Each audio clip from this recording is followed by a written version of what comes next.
Welcome everybody. I'm going to first give some information, some biography information about Professor ZAHARNA. She's the director of the Global Media Program in the School of Communication at American University, Washington, D.C. And Dr. ZAHARNA specializes in intercultural and international strategic communication.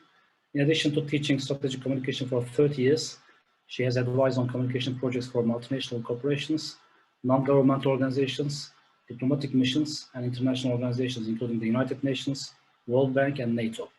She has many works on public diplomacy, including books and articles, and today she will give us a speech on strategic communication and public diplomacy. Professor ZAHARNA, the stage is yours. Okay, well, thank you. That was nice. Thank you. And hello, and thank you to everybody for joining. I want to thank Atatürk University and the faculty for their kind invitation to participate in this 18th International Symposium. It's an honor to join y'all today. And I want to say Turkey holds a special place in my heart as a Palestinian from Gaza. My grandfather lived and studied under the Ottoman Empire, and he did his studies in Turkish and the original Turkish script, cursive script. And I remember his writings and notes by his bedside. He stayed until 90 practicing his Turkish. Today, in honor of my grandfather and those whose legacy we carry, I want to challenge us to think differently about public diplomacy, and specifically public diplomacy's global mandate. The pandemic has taken almost 5 million lives. It's disrupted people's livelihoods and social norms. Public diplomacy, however, has largely been seen through the lens of state interest. But what about humanity's interests? What is public diplomacy's global mandate for humanity?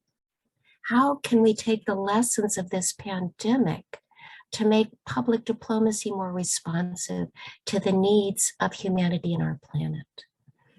And in that vein, I want to start by changing the title of my presentation from public diplomacy and strategic communication to public diplomacy versus strategic communication. So public diplomacy versus strategic communication. And I'd like to run my talk through a couple of threads, starting with the appeal of strategic communication, then the limits of strategic communication.